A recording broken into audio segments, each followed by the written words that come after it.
believe in life eternal. I believe in the virgin birth. I believe in the saints' communion and in your holy church. I believe in the resurrection when Jesus comes again. For I believe in the name of Jesus. Lagi-lagi kita memasuki bulan yang baru, dan pasti kita juga memiliki rencana-rencana yang baru. Tetapi sebelum itu, saya ingin mengajak teman-teman untuk mengingat kembali kebaikan Tuhan yang tiada habisnya sampai saat ini. Mari dengan bangkit berdiri dan penuh sukacita kita pujikan, sebab Tuhan Dia baik.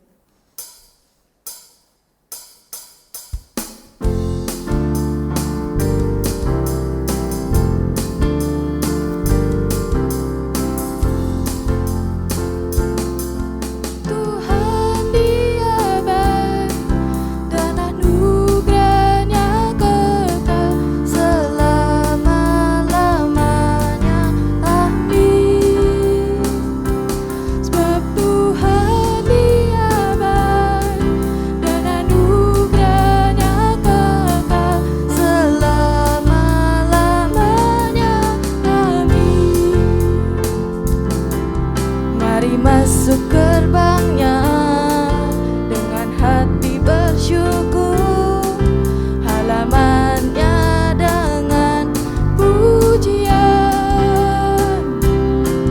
penuhi baitnya dengan nyanyian syukur, hadiratnya penuh sukacita, sebab Tuhan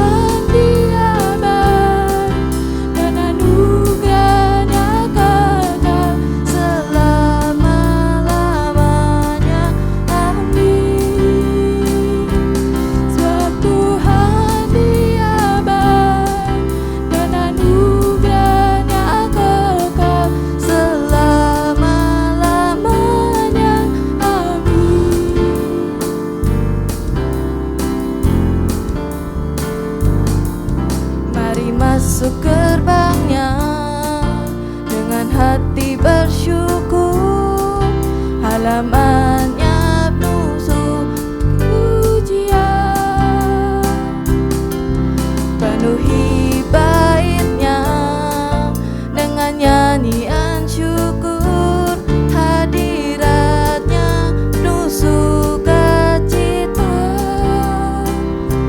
sebab Tuhan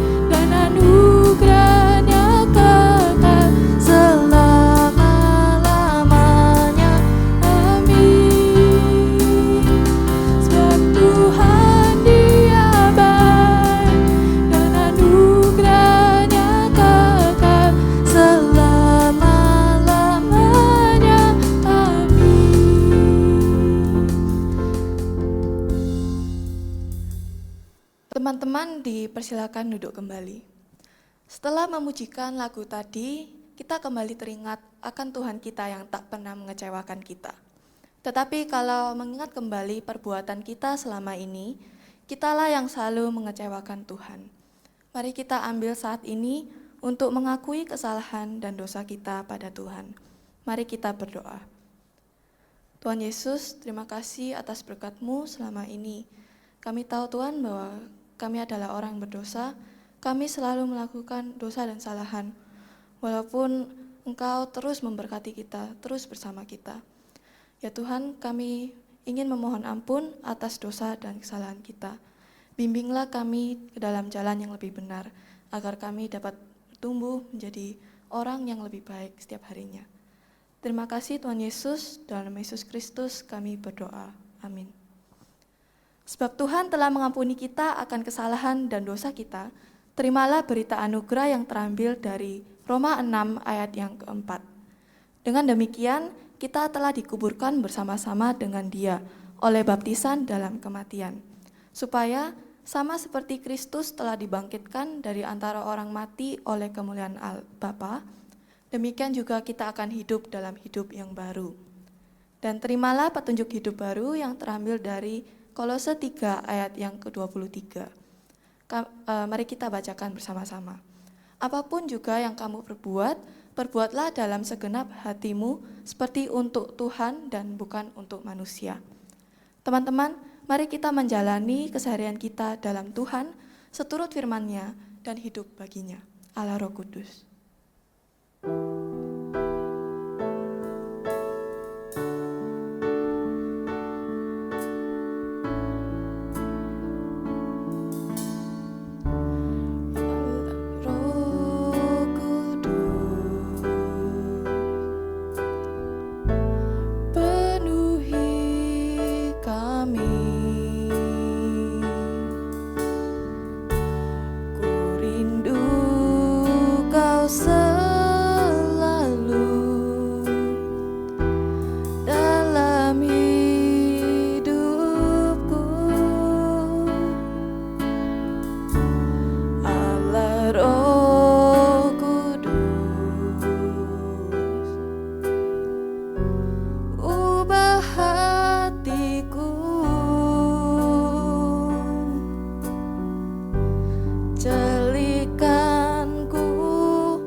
Sebentar lagi kita akan mendengarkan firman Tuhan.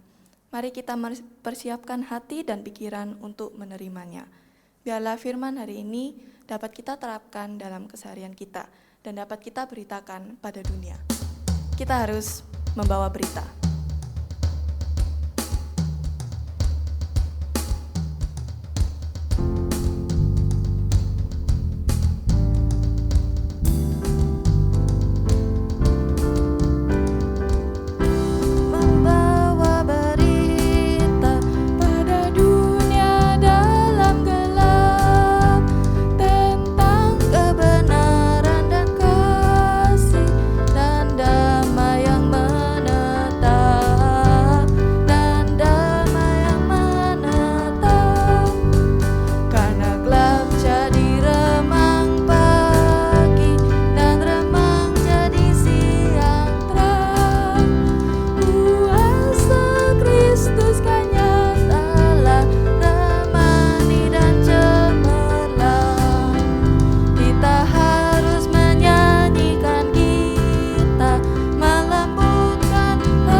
Selamat pagi. Tuhan Yesus memberkati. Hari ini kita akan mendengarkan kebenaran firman Tuhan. Mari kita mempersiapkan hati kita. Kita bersatu di dalam doa. Bapa di dalam kerajaan sorga, terima kasih Tuhan Yesus. Kau telah memberkati kami di dalam memuji, memuliakan nama-Mu. Tiba pada saat ini, kami akan mendengarkan kebenaran firman-Mu. Mohon Kau memberkati kami. Mohon Kau mengurapi hamba-Mu dengan apa yang Kau telah percayakan kepada kami. Baik di dalam segala persiapan, kelebihan dan kekurangan yang Kau percayakan. Mohon Allah Roh Kudus memberikan hikmat, menyampaikan kebenaran firman Tuhan dengan benar, tepat, dan sederhana kepada kami. Tuhan Yesus berkati setiap kami, terutama pemuda remaja Westlight. Kami berdoa agar mereka semua mempersiapkan hati mereka dengan sungguh-sungguh di tempat mereka masing-masing dengan ibadah online ini. Ialah mereka sungguh hati, takut dan hormat, memberikan waktu yang terbaik untuk mendengarkan kebenaran firman Tuhan. Di dalam nama Tuhan Yesus Kristus kami berdoa. Amin. Selamat pagi, terima kasih untuk kesempatan yang luar biasa. Terima kasih untuk penginjil Anton, Lause Anton yang telah memberikan kesempatan ke Lause Hendra untuk menyampaikan firman Tuhan bagi pemuda remaja Westlight GKT Citra Raya. Sebelumnya izinkan Lause Hendra memberikan salam kangen. Lama tidak berjumpa terutama secara fisik ya. Sebenarnya sangat rindu untuk bisa bersekutuan offline, bertemu, bertegur sapa dengan beberapa pemuda remaja Westlight yang masih mengenal Lause atau Lause kenal dengan baik. Ya, salam buat kalian semua. Mari kita meneduhkan hati kita merenungkan firman Tuhan, terutama di dalam suasana sekarang, suasana yang sudah menjelang Pentakosta, kenaikan Yesus ke surga dan Pentakosta. Ini adalah saat-saat di mana Yesus telah bangkit, saat-saat di antara ketika mempersiapkan diri kita pada waktu Yesus naik ke surga dan Pentakosta terjadi. Mari kita membuka firman Tuhan. Saya rindu kita semua mempersiapkan waktu dan Alkitab dan yang fisik kita yang terbaik untuk mendengarkan firman Tuhan. Kita buka Alkitab kita dalam Kisah Para Rasul. Kisah Para Rasul pasal yang pertama, ayat yang ketiga hingga yang kelima. Kisah Para Rasul pasal yang pertama ayat 3 hingga kelima. Adik-adikku yang terkasih dalam Tuhan, kalau engkau tidak bisa membuka Alkitab secara fisik dan harus mematikan handphone karena ini online, Lause Hendra berharap dengarkan aja Lause Hendra membaca Alkitab. Karena kalau dimatikan dan hidupkan lagi itu akan mengganggu konsentrasi kita. Ya, saya akan bacakan firman Tuhan bagi kita. Kisah Rasul 1 ayat 3 hingga 5, demikianlah firman Tuhan.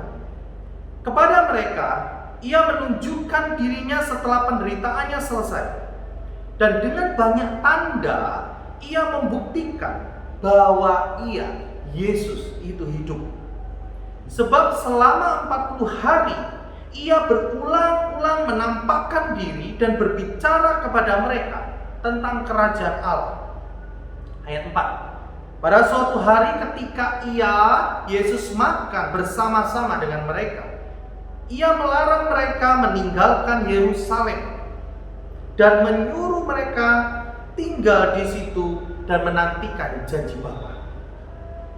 Yang demikian katanya, telah kamu dengar daripadaku, sebab Yohanes membaptis dengan air, tetapi tidak lama lagi kamu akan dibaptis dengan Roh Kudus. Amin. Berbahagialah setiap kita yang membaca firman Tuhan, yang merenungkannya, terlebih yang melakukan di dalam hidup ini. Adik-adikku yang terkasih dalam Tuhan, pemuda remaja Westlight, kalau kita melihat hari ini, setidaknya adalah masih 28 hari setelah kebangkitan Yesus. Dalam tahun ini, peristiwa memperingati kebangkitan Yesus, ya, tanggal 4 April kemarin. Sekarang masih tanggal 2 Mei. Nah, adikku yang terkasih dalam Tuhan, ini masih dalam waktu yang di dalam Alkitab dikatakan 40 hari Yesus menampakkan setelah kebangkitannya. Jadi sebenarnya itu bukan waktu yang pendek. Bukan yang sebentar banget terus kemudian orang akan bertanya-tanya, benar nggak ya Yesus bangkit, benar nggak? Tapi ini peristiwa yang secara historis nyata dan telah dinyatakan bahwa 40 hari, bayangkan 1 bulan lebih Tuhan Yesus berulang-ulang menampakkan diri kepada murid-murid dan orang-orang yang lain. Sehingga apa?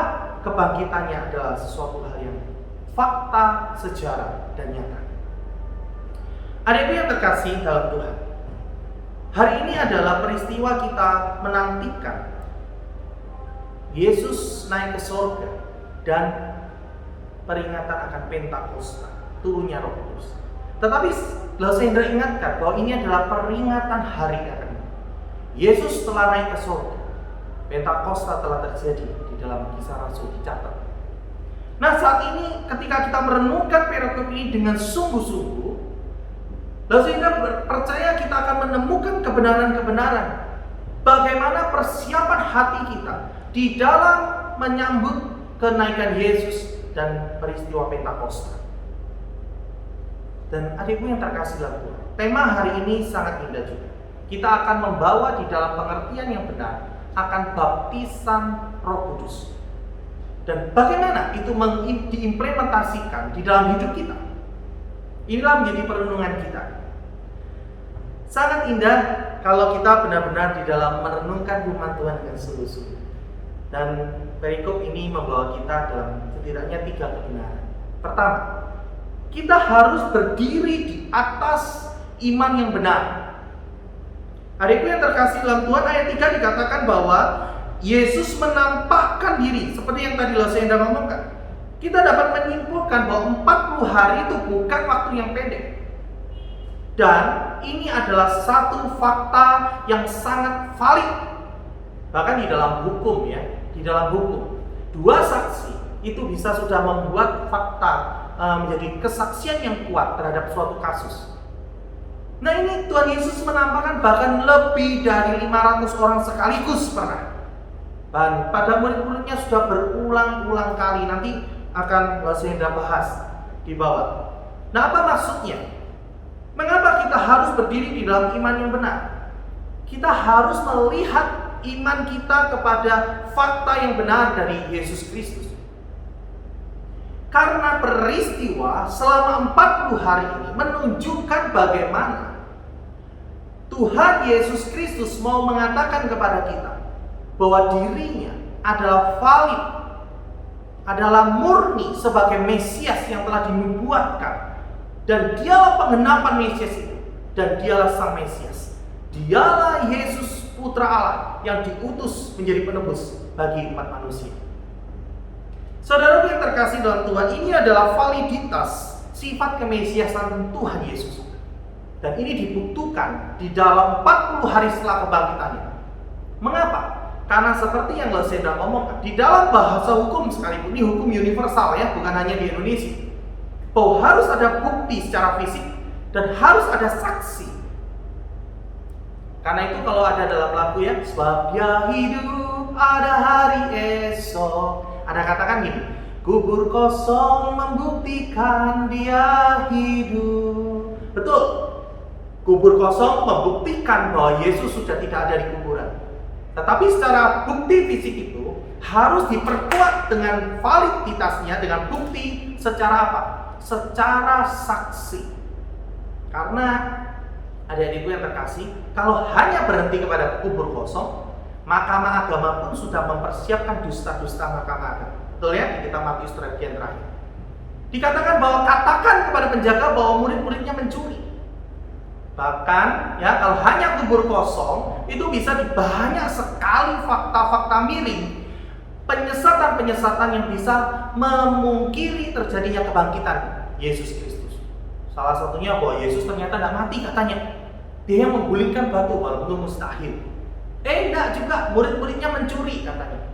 Atau banyak versi yang lain kalau hanya kubur kosong. Tetapi bukti yang kedua, bahwa Yesus menampakkan diri selama 40 hari kepada kurang lebih, bahkan ya, bukan hanya murid-muridnya, bahkan pada satu waktu Yesus lebih dari 500 orang sekaligus. 1 Korintus pasal 15. Ini adalah suatu bukti fakta yang valid bahwa dia bangkit. Dan itu sudah dinubuatkan dalam perjanjian lama dan telah dibuktikan dalam diri Tuhan Yesus Kristus. Nah, karena itu adik-adik yang terkasih dalam Tuhan, bukti yang sudah valid ini menandakan bahwa Yesus adalah Mesias. Dan ini harus menjadi satu pelajaran berharga, mengubah kerangka berpikir umat Tuhan, terutama murid-murid pada waktu itu, orang percaya waktu itu, di dalam menafsirkan perjanjian lama, nubuatan-nubuatan yang terjadi, di dalam menafsirkan itu dan membawa di dalam kacamata kebangkitan Yesus. Ini adalah yang penting. Bagaimana sekarang orang membaca perjanjian lama Taurat Tuhan di dalam kacamata kebangkitan Yesus. Dan terakhir, bahwa menampakkan diri berulang-ulang selama 40 hari ini sebelum Yesus naik ke surga, ini juga merupakan satu kegerakan baru kepada murid-murid, diberikan tanggung jawab bahwa apa? Mereka lah menjadi saksi atas apa yang terjadi di antara mereka. Dan ini sangat-sangat penting. Sangat-sangat penting. Kenapa? Karena murid-murid inilah yang akan mulai menjadi rasul-rasul, murid-murid yang menyebarkan Injil pertama. Kabar baik ini sampai pada saat ini kita mendengarnya, kita mengimaninya, kita percaya, dan kita memperoleh karya penebusan Yesus, keselamatan di dalam Yesus. Luar biasa bukan? Inilah indahnya di dalam Tuhan. Saudara yang terkasih dalam Tuhan, setidaknya ketika selama 40 hari Yesus menampakkan saya ketika juga mengumpulkan berapa banyak, setidaknya ya, Maria Magdalena, wanita pertama, dan para wanita yang kembali dari kuburan. Lalu kemudian Petrus, jelas ya. Lalu kemudian 2 orang murid yang jalan ke Emmaus, yang semula mereka tidak mengenal, dan kemudian dibukakan bagaimana mereka melihat itu adalah guru, itu adalah Yesus, Tuhan dan Juru Selamat mereka. Lalu semua murid yang bersama-sama dengan teman-teman mereka, pertama kali tampilkan yang waktu Yesus tembus dari dinding dan dia menemukan para murid masih minus Thomas. Yang kedua, seminggu kemudian ya, itu murid-murid plus Thomas. Di dalam Yohanes dicatat bagaimana Thomas kemudian mencucukkan tangannya, mentupos, men-scan tubuh Yesus dari tangan yang berlubang dan juga lambung yang ditusuk. Lalu kemudian tidak berhenti di sana. 7 murid di Danau Galilea dicatat dalam Yohanes pasal 21. Ya, lalu kemudian 500 orang di Galilea yang sekaligus yang tadi Sendra maksud. Ini ditulis bukan hanya di 1 Korintus 15 tapi juga di Matius 28. Amanat agung yang ada. Lalu Yakobus. Nah, ini Yakobus siapa? Yakobus saudara Yesus yang menulis kitab Yakobus. Ini bagus sebenarnya, tapi nanti lain waktu ya, kalau saya tidak ceritakan. Lalu murid-murid yang menerima amanat agung, dan kemudian para rasul ketika ia naik ke surga, dan terakhir kepada Rasul Paulus. Ini adalah segitu banyak saksi yang secara kasat mata mereka mewakili iman kita saat ini, melihat sendiri Yesus bangkit. Dan tidak hanya itu, Yesus naik ke surga. Tidak hanya itu, mereka lah yang pertama kali menerima Pentakosta, baptisan Roh Kudus yang akan kita bahas nanti. Adik-adik yang terkasih dalam Tuhan, inilah pondasi kita yang penting. Bagaimana kita harus berdiri di atas iman yang benar, iman yang berbicara tentang Yesus yang telah datang ke dunia, di mana Yohanes mencatat bahwa yang semula dan bersama-sama dengan Allah, dia telah menjadi manusia dan diam di antara kita. Yang dia kemudian disalibkan, mati, dan dikuburkan. Dan kemudian pada hari ketiga dia bangkit. Bangkitan inilah menjadi motor, menjadi api semangat setiap murid untuk menyaksikan berita bahagia. Dan kemudian bagaimana dia naik ke surga dan terjadilah peristiwa Pentakosta. Kemudian pada saat ini sampai sekarang gereja Tuhan dibangun di atas dasar Kristus.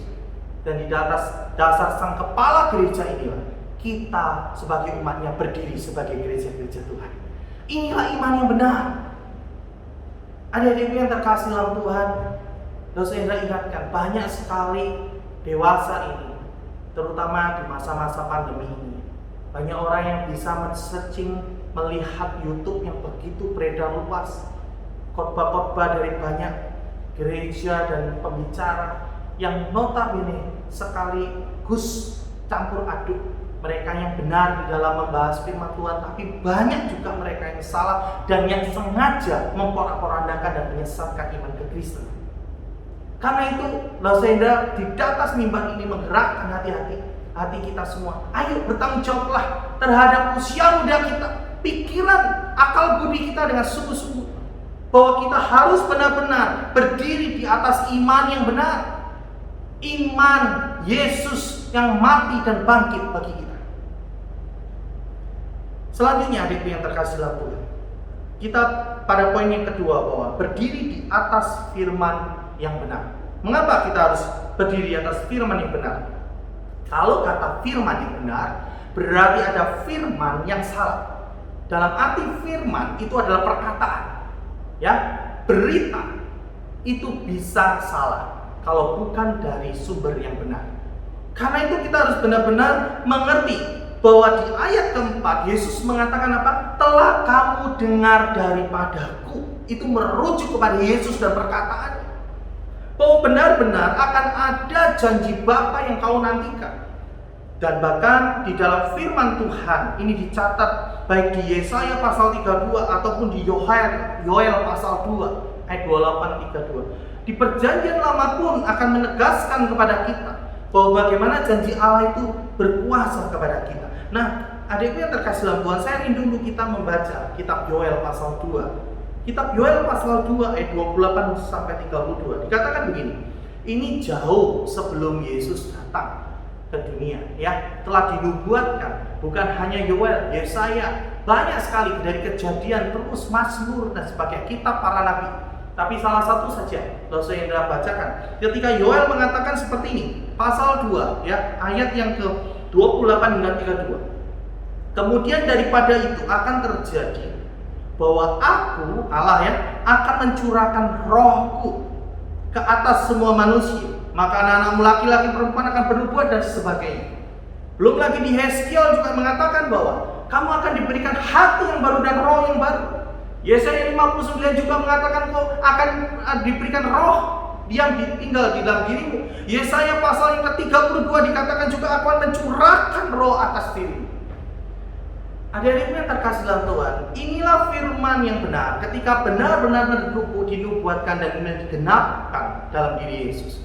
Dan ketika dia mengatakan bahwa telah kamu dengar daripadaku, ini merujuk kepada perkataan Yesus sendiri, mengingatkan kepada para murid bagaimana apa yang telah dikatakan selama ini dan membukakan pikiran mereka terhadap kebenaran-kebenaran firman Tuhan. Adik-adikku yang terkasih dalam Tuhan, inilah pengertian kita pada dasar. Ketika kita harus berdiri dalam iman yang benar, engkau juga harus benar-benar berdiri di atas firman yang benar.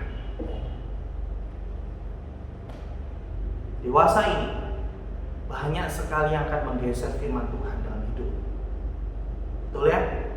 Bahkan film-film yang masuk box office sekalipun, mereka mencoba memutar-balikan fakta, mengambil sedikit-sedikit fakta di dalam Alkitab, membuat penyesatan-penyesatan yang berkembang dalam pikiran-pikiran kita. Yang kemudian apa? Engkau akan dibuai dengan pengertian-pengertian yang salah. Karena apa? Firman atau berita yang dipegangnya diajarkan dalam firman yang salah. Bahkan kalau masih ingat ya, pada waktu Lausenda pelayanan di GKT Citra Raya, ketika membahas tentang ajaran sesat, kita sudah banyak sekali melihat, mendengar, ya, membuka. Salah satunya waktu itu Lausenda juga bawa tentang Mormon. Mereka bahkan mengakui Allah Bapa, Allah Putra, Allah Roh Kudus. Lalu di mana penyesatannya? Mereka mengutip-ngutip Alkitab, tetapi mereka menambah-nambahkan dengan mereka punya. Saksi Yehova juga sama. Mereka mengubah Alkitab, menambahkan dan kitab-kitab dari Joseph Smith dan sebagainya. Adikku yang terkasih dalam Tuhan, kalau engkau tidak berdiri di atas firman yang benar, kau tidak belajar dengan sungguh-sungguh firman Tuhan dengan benar, engkau akan mudah sekali diombang-ambingkan oleh pengajaran sesat dewasa ini. Kau harus benar-benar berdiri dengan benar. Ketika kau belajar dengan benar, apa yang diungkapkan oleh nabi-nabi palsu, apa yang mereka ajarkan tentang firman-firman yang salah, walaupun mengutip dari Alkitab, kita akan bisa bukakan. Contohnya Mormon, ketika dia mengatakan Allah Bapa, Allah Putra, Allah Kudus, mereka tidak mempercayai Tritunggal, tetapi mereka mempercayai mereka mempunyai hakikat yang sendiri-sendiri. Maksudnya apa? Mereka banyak Allah. Mereka mempercayai yang Allah Bapa sendiri, Allah Putra sendiri, dan Allah Kudus sendiri, dan banyak sekali yang lain. Tetapi kita tidak. Kita belajar di dalam firman Tuhan yang benar bahwa Allah Tritunggal dinampakkan dengan jelas. Mereka satu hakikat, tetapi mereka punya 3 pribadi. Mengapa 3 pribadi? Karena memang Allah merevealkan, menyatakan, menampakkan diri dalam bentuk itu. Dan itu cukup. Dan itulah gambaran Sang Pencipta untuk kita ciptakan. Itulah batasan yang diberikan Allah Sang Pencipta kepada kita ciptakan. Itulah akal budi kita yang terbatas yang bisa terima dari apa yang Allah nyatakan kepada kita. Itulah pentingnya kita belajar firman dengan benar. Adikku yang terkasih dalam Tuhan, janji Bapa yang terkandung dalam kitab suci jelas sekali yang tadi Losenda ngomongkan bahwa di kitab Yesaya dan sebagainya. Tetapi di Lukas pasal 24 ayat 29, Tuhan Yesus juga mengatakan bahwa engkau akan tetap di Yerusalem sampai engkau menerima kuasa dari tempat tertinggi. Wah, luar biasa. Inilah janji Bapa. Inilah janji Bapa kepada kita, adik-adikku yang terkasih dalam Tuhan. Seharusnya kita mengerti dengan benar. Nah, banyak sekali akhirnya kalau kita merujuk kepada berita firman Tuhan, murid-murid cenderung juga ingin kembali ke daerah mereka di Galilea. Nah, Galilea itu di atas Yerusalem. Nah, kalau kita menyelidiki firman Tuhan dengan benar ya, pada waktu Yesus setelah bangkit, dia mengatakan kepada para wanita, segeralah suruh murid-murid menuju ke Galilea, karena di sanalah dia akan berjumpa dengan aku. Sesuai dengan katakan Yesus sebelum bangkit, dia sudah mengatakan kepada para murid bahwa di Galilea pertama kali mereka bertemu pada Yesus setelah kebangkitan. Nah, kemudian mereka di Galilea terjadilah mereka bertemu dan sebagainya, dan pada waktu di Galilea terjadilah amanat agung Matius 28 ayat 16 sampai 20. Di sanalah amanat agung diberikan. Kalau kita meneliti dengan benar. Tetapi tidak berhenti di sana. Banyak orang mengatakan, oh setelah itu ya sudah Tuhan Yesus naik. No, bukan di sana. Coba teliti dengan benar. Setelah itu, para murid disuruh ke Yerusalem, kembali ke Yerusalem. Nah, yang unik adalah ketika setelah mereka dinyatakan Yerusalem, di sanalah kemudian mereka berada di ruang atas dan mereka terus bersekutu bersama. Dan ketika Yesus menampakkan diri kepada mereka, menembus dinding yang terkunci, dan kemudian banyak sekali peristiwa di ruang atas itu sampai pada akhirnya di Yerusalem lah, di dekat Betania itulah Tuhan Yesus naik ke surga, disaksikan oleh para murid. Dan kemudian 10 hari setelahnya para murid tetap menantikan di Yerusalem sampai kemudian janji Bapa dipenuhi, yaitu turunnya Roh Kudus, baptisan Roh Kudus.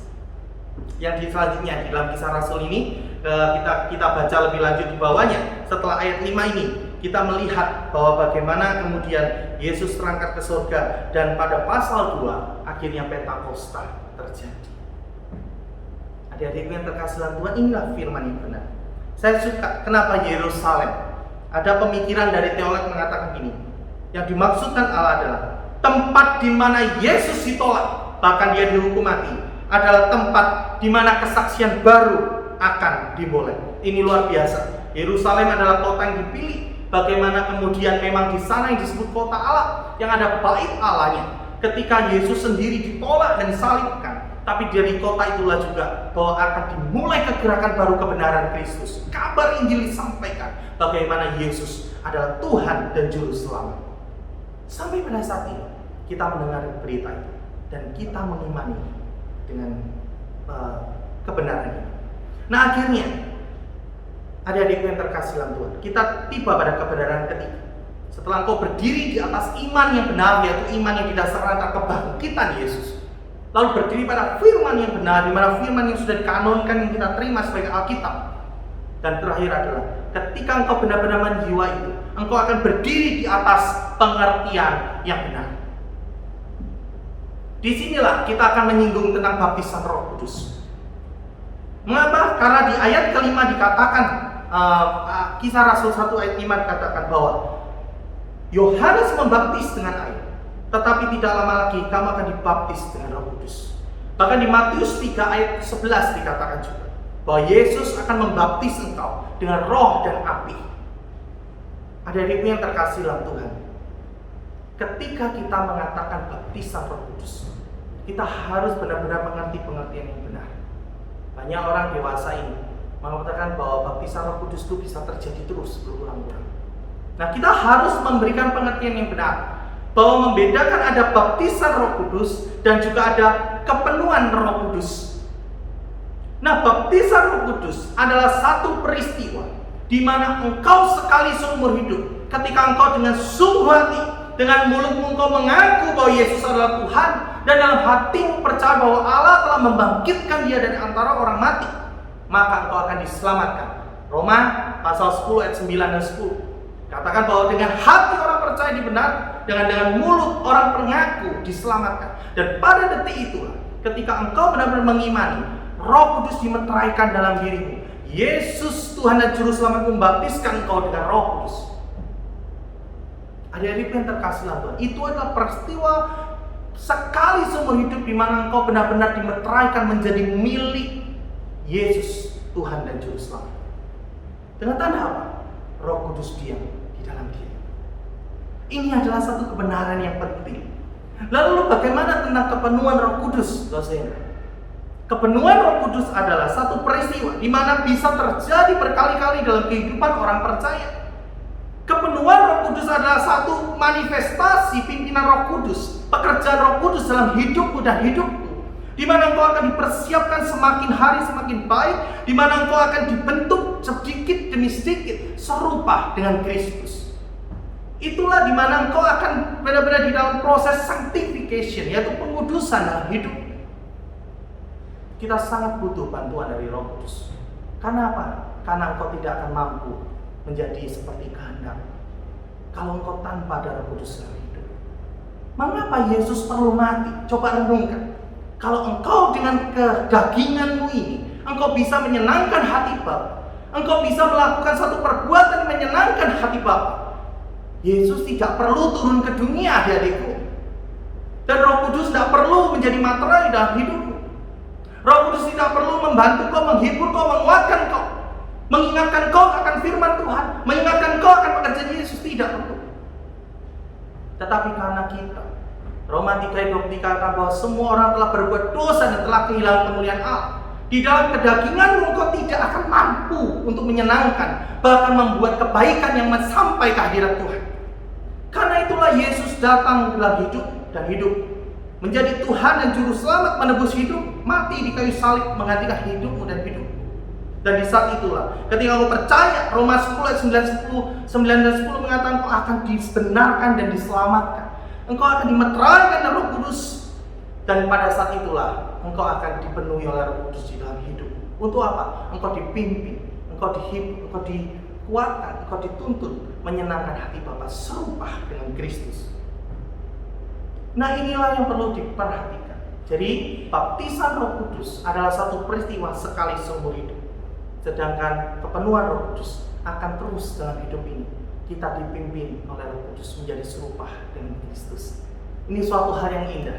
Tuhan tidak hanya membuat kita lepas saja, tetapi Dia berikan satu kuasa di dalam hidup kita ketika Roh Kudus ada dalam hidup kita.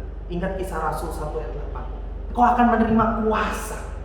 Selanjutnya nanti, ketika Roh Kudus ada dalam dirimu. Adikku yang terkasih dalam Tuhan, inilah yang indah. Dan ketika kalau kita merenungkan akhirnya mengatakan, loh Sandra, tapi bukannya di peristiwa Pentakosta yang dicatat Kisah Rasul pasal 2, bahwa di sana mereka mengalami baptisan Roh Kudus dan kemudian mereka juga mengalami kepenuhan Roh Kudus. Dikatakan terpenuhlah mereka dengan Roh Kudus. Adik-adikku yang terkasih dalam Tuhan, Peristiwa Pentakosta adalah satu peristiwa di mana ketika baptisan dan Roh Kudus berjalan bersama dengan kepenuhan Roh Kudus dalam hidup setiap orang. Pada waktu itu memang terjadilah bagaimana baptisan Roh dan kepenuhan Roh terjadi secara serentak. Ingatlah, karena ini adalah awal turunnya Roh Kudus dan tinggal dalam diri orang percaya. Dan firman-Nya bahwa Roh Kudus akan datang sesudah Yesus naik ke surga, di mana Yohanes 16 ayat 7 menyatakan. Jadi apa maksudnya? Itu tidak ada merupakan sesuatu masalah, tetapi itulah kenyataan bahwa baptisan Roh Kudus dan kepenuhan Roh Kudus dapat terjadi secara serentak. Tetapi baptisan Roh Kudus tidak akan terjadi berulang-ulang dalam hidup. Maksudnya apa? Kalau engkau sudah dibaptis dengan Roh, Yesus membaptis kau dengan Roh ketika engkau percaya kepada Yesus, sekali untuk selamanya Roh itu akan tinggal menjadi materai dalam hidup. Nggak mungkin dia akan keluar masuk dalam hidupmu, tergantung dari kebaikanmu, tergantung dari moodmu. Kita berubah, tetapi Allah tidak pernah berubah. Dia tahu kekekalanmu, dia tahu masa depan di dalam hidup kita. Karena itu adikku yang terkasihlah Tuhan, kalau pada saat ini kau mendengarkan firman Tuhan, jangan keraskan hatimu. Kalau pada saat ini kau belum menerima Yesus sebagai Tuhan dan Juru Selamat, jangan keraskan hatimu. Kalau Allah Roh Kudus menggerakkan hidup, terimalah. Ingat Roma pasal 10 ayat 9 dan 10. Mengakulah dengan mulutmu ya Yesus adalah Tuhan dalam hatimu, dan percayalah bahwa Allah telah bangkitkan dia dari antara orang mati. Hidupilah bahwa engkau ada di dalam Roh Kudus, engkau ada di dalam Yesus, dan Roh Kudus dibaptiskan dalam hidup. Dan itulah menjadi materai tanda dalam hidupmu. Akhirnya, ketika engkau memberikan semuanya itu dengan benar, engkau bukan hanya berdiri di atas iman yang benar, engkau juga bukan hanya berdiri di atas firman yang benar, tetapi engkau dituntut berdiri di atas pengertian yang benar. Saudaraku yang terkasih dalam Tuhan, 3 hal inilah menjadikan diri kita menunjukkan ada Roh Kudus dalam hidup kita dengan benar. Karena tidak mungkin roh yang sama akan menggerakkan manusia yang berbeda. Kalau engkau berdiri di atas dasar firman Tuhan yang benar, engkau berdiri dalam iman yang benar kepada Yesus yang benar, engkau akan membuat pengertian yang benar. Sehingga apa? Engkau akan melakukan yang benar di hadapan Tuhan. Adik-adikku yang terkasih dalam Tuhan, persiapkan hati menjelang akan kenaikan Yesus dan Pentakosta. Ya, engkau tidak disesatkan oleh banyak hal, tetapi engkau benar-benar belajar firman Tuhan. Lalu bagaimana terakhir menjadi refleksi hidup kita? Bagaimana Roh Kudus memimpin orang percaya saat ini? Di masa pandemi ini, ya, semua sibuk, semua repot. Hari ini pun Lasendra harus dengan rekaman untuk menyampaikan firman Tuhan. Dan bahkan kalau boleh sebenarnya Lasendra pingin secara offline, bahkan ngomong ke Los Anton, tak datang aja lah. Tapi ternyata belum berani juga. Ya, karena memang ini pandemi cukup susah ya. Bahkan tadi sebelum masuk pun Lasendra sengaja memang melihatkan memakai masker, bahwa protokol kesehatan itu sangat perlu adik-adik. Ini zaman yang new normal, tidak gampang ya. Kau hidup tidak gampang dengan pandemi. Tetapi engkau tidak akan dibatasi dan dipengaruhi oleh pandemi itu apa? Memadamkan roh yang ada dalam diri. Saya selalu diingatkan hal ini. Coba renungkan dengan benar ya. Ketika amanat agung di Galilea itu diberikan kepada para murid, Yesus mengatakan apa? Segala kuasa ada padaku, pada Yesus. Dan kemudian terjadilah amanat agung kepada murid-murid umat ini. Dan dikatakan apa? Aku menyertai engkau sampai akhir zaman. Maksudnya apa? Kuasa yang tertinggi itu menyertai engkau. Wah, luar biasa. Ketika engkau percaya kepada Yesus sebagai Tuhan dan Juru Selamat, engkau menjadi milik Kristus. Roh Kudus ada dalam dirimu, engkau dikuasai, dinaungi oleh kuasa tertinggi. Tetapi nggak berhenti di sana. Kisah Rasul 1 ayat 8. Setelah Yesus peristiwa ketika Yesus mengatakan ayat 5 ini dikatakan apa? Ketika Roh Kudus turun atas hidup, engkau akan menerima kuasa dari tempat yang tinggi. Untuk apa? Menjadi saksi di Yerusalem, Yudea, Samaria, bahkan sampai di ujung bumi. Inilah tugas kita sebagai murid Tuhan. Orang yang percaya kepada Yesus, beritakanlah firman Tuhan ini, beritakanlah kabar baik ini. Dan ingatlah, ketika Roh Kudus ada dalam dirimu, engkau mempunyai kuasa dari tempat tinggi. Tapi nggak berhenti di sana, engkau dinaungi dan disertai oleh kuasa tertinggi. Saudara yang terkasih dalam Tuhan, inilah refleksi bagi kita bahwa hidup sebagai umat percaya di masa pandemi ini, engkau tetap mengikuti protokol keselamatan, kesehatan, tetapi engkau tidak perlu takut sampai membuat apa? Dirimu mati kutu tidak bisa melakukan apapun. Ingat, engkau ada Kristus, ada Roh Kudus dalam hidup. Berdampaklah di tengah dunia, di tengah pandemi. Akhirnya apa? Imanilah Yesus. Mengimani Yesus dengan benar. Mengimani kebenaran ini dengan benar, bahwa Yesus yang mati, bangkit, naik ke surga, yang akan datang kelak menjadi hakim, dan dialah Tuhan dan Juru Selamat dalam hidup. Dan kemudian apa? Adik-adik yang terkasih dalam Tuhan, hiduplah tidak bertentangan dengan firman Tuhan. Karena apa? Kau harus berdiri di atas iman yang benar dan firman yang benar. Karena itu janganlah hidupmu bertentangan dengan Alkitab. Maksudnya apa? Engkau jelas apa yang Alkitab larang, jangan kau lakukan. Bergumurlah di hadapan Tuhan dengan firman Tuhan, sehingga engkau akan dituntun di dalam jalan yang dikehendaki oleh Tuhan. Amsal 3 ayat 6 mengatakan, akuilah Tuhan dalam segala lakumu, maka Tuhan akan meluruskan jalanmu. Mazmur 119 ayat 9 mengatakan apa? Dengan apakah seorang muda mempertahankan kelakuannya yang bersih? Dengan mempertahankan sesuai dengan firman Tuhan. Adik-adikku yang terkasih dalam Tuhan, inilah harta yang berharga. Inilah buku manual kita sebagai ciptaan. Tanpa ini, engkau akan disesatkan. Ingatlah itu, dan kemudian ketika engkau berdiri dalam iman yang benar dan firman yang benar, engkau akan digerakkan dengan pengertian yang benar, membuat engkau bisa melayani dengan baik. Apa maksudnya? Di dalam kenyamanan hidupmu, engkau membuat semakin tidak nyaman dengan dosa. Ingat, itu faktor utamanya. Ketika engkau dalam pengertian yang benar, kalau hidupmu nyaman sekali tetapi nyaman dengan dosa, tanda besar, tanda tanya besar, bahwa engkau apakah benar di dalam Kristus. Dan di dalam ketidaknyamanan hidup, di dalam penderitaan, di dalam pandemi, atau mungkin kesusahan yang kau sedang alami, ingatlah bahwa engkau justru akan dibuat semakin dekat dengan Tuhan. Inilah adalah satu refleksi hidup kita, di dalam mempersiapkan hidup kita dalam mengerti pengertian yang benar bahwa baptisan Roh Kudus, sehingga engkau hidup di dalam apa? Roh Kudus ada di dalam dirimu, menjadi meterai hidupmu. Engkau akhirnya membuat dirimu apa? Menjadi semakin serupa dengan Kristus. Kalau Tuhan izinkan engkau menjadi anak yang tinggal dalam kenyamanan hidupmu, tetapi jangan sampai kenyamanan hidupmu membuat engkau juga nyaman terhadap dosa. Justru di dalam tengah itu pun engkau akan dibuat tidak nyaman dengan dunia. Maksudnya apa? Engkau boleh menikmati berkat yang ada, tetapi engkau tidak akan tinggal di dalam dosa. Berapa banyak dari pemuda-pemudi yang mereka merasa mempunyai kemampuan, mereka nggak care dengan orang-orang teman-teman saudaranya yang tidak punya. Mereka yang menderita dengan keuangan. Berapa banyak mereka mengatakan itu urusan mereka. Siapa suruh engkau lahir di tengah keluarga yang menderita? Engkau tidak punya kepekaan. Kalau pada saat ini Lausenda sharingkan bahwa di gereja yang Lausenda layani ada gerakan Trinitas Peduli. Hari ini kami juga sedang menaruh hati kami untuk saudara-saudara kita di NTT, menghumulkan mereka. Mereka mungkin ada yang tidak secara agama bukan harus percaya kepada Yesus saja, tapi mereka mengalami penderitaan, mereka mengalami bencana alam. Kita yang nyaman, ingatlah mereka.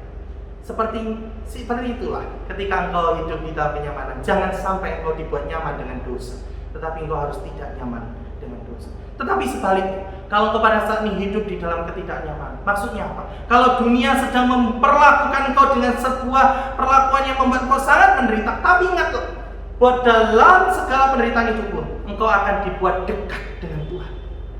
Engkau akan justru semakin melihat Tuhan dalam hidupmu. Engkau justru akan melihat Tuhan membuat hidupmu lebih indah. Engkau dibentuk dan dibentuk. Itulah kesaksian hidup setiap orang ketika ada di dalam Tuhan. Saudaraku yang terkasih dalam Tuhan, momentum kita bisa berbeda, tetapi Tuhan kita sama.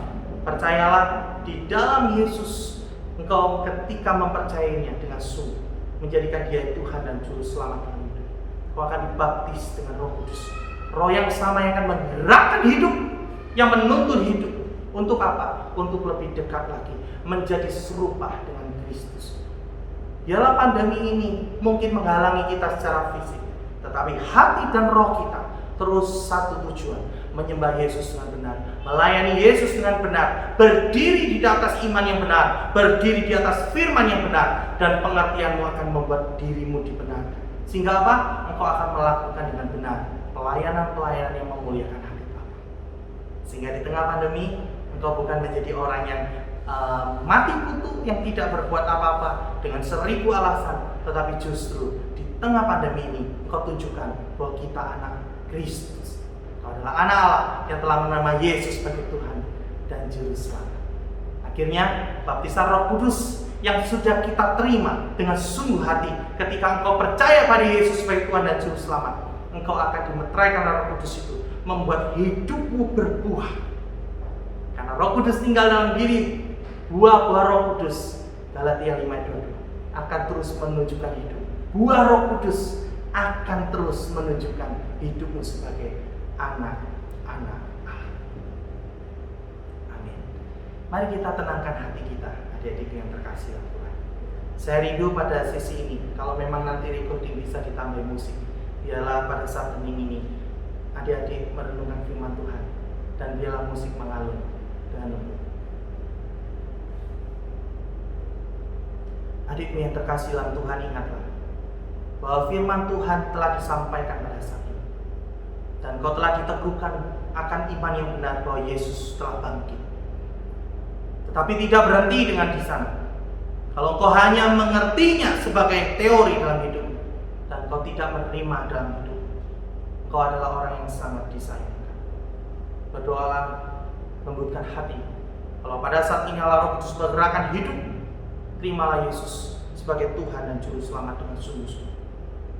Dan percayalah, ketika engkau ada di dalam Yesus, kau akan dibaptis dengan Roh, kau akan dimurnikan dengan api Tuhan, kau akan dikuduskan hidupmu dengan dipenuhi oleh Roh Kudus yang akan menuntun hidupmu pada kebenaran-kebenaran Tuhan, sehingga engkau menjadi serupa dengan Kristus. Akhirnya, ketika engkau berdiri di atas firman Tuhan yang benar, engkau akan melahirkan pengertian yang benar, dan biarlah hidup kita memuliakan Allah. Bapa di dalam kerajaan surga, terima kasih Kau telah memberkati kami dengan firman Tuhan hari ini. Hamba berdoa Tuhan, walaupun secara recording, secara rekaman, tapi biar firman Tuhan ini berbicara kepada setiap kami. Kami percaya bahwa Allah tidak terbatas, bahwa Allah Roh Kudus akan berbicara kepada kami, setiap kami yang mendengarkan khotbah, setiap kami yang mendengarkan firman Tuhan. Hamba berdoa Tuhan, Kau sendiri yang menggerakkan hati ini. Kau yang bisa merubah hati Tuhan. Hamba berhenti berkata-kata pada saat ini, tapi firman Tuhan akan terus bergerak, firman Tuhan akan terus didengar pada mereka yang dipilih oleh Kau. Hamba berdoa, biarlah pemuda remaja Westland ini, di dalam seizin-Mu, mereka adalah orang-orang yang Kau pilih. Allah Roh Kudus, berbicara pada setiap kami. Terima kasih untuk firman Tuhan yang kami dengar. Di dalam nama Tuhan Yesus Kristus, kami sudah berdoa dan bersyukur. Amin. Selamat pagi adik-adik yang terkasih dalam Tuhan. Salam kangen dari Lausenda sekali lagi. Tuhan Yesus memberkati dimanapun kau berada. Dan doa Lausenda, engkau semakin giat melayani Tuhan. Di masa muda ini jangan tinggalkan Tuhan terus, sehingga engkau berdiri dalam iman yang benar, dan akhirnya di dalam seluruh hidupmu engkau memuliakan Tuhan. Amin. Saya kembalikan kepada liturgis. Tuhan Yesus memberkati kita semua. Our Father everlasting, your creator. Halo teman-teman, kita kan sudah mendengar firman Tuhan. Kiranya firman Tuhan ini dapat kita terima dan terlebih dapat kita lakukan dalam kehidupan kita sehari-hari. Dan sebagai rasa syukur kita kepada Tuhan, mari kita memberikan persembahan. Dan persembahan itu bisa dikirim lewat nomor rekening bawah ini ya teman-teman. Juga jangan lupa menerapkan protokol kesehatan, pakai masker, jaga jarak, dan jangan lupa cuci tangan. See you and God bless you teman-teman. Christ the Son, I believe in the Holy Spirit. Our God is 3 in 1. I believe in the resurrection.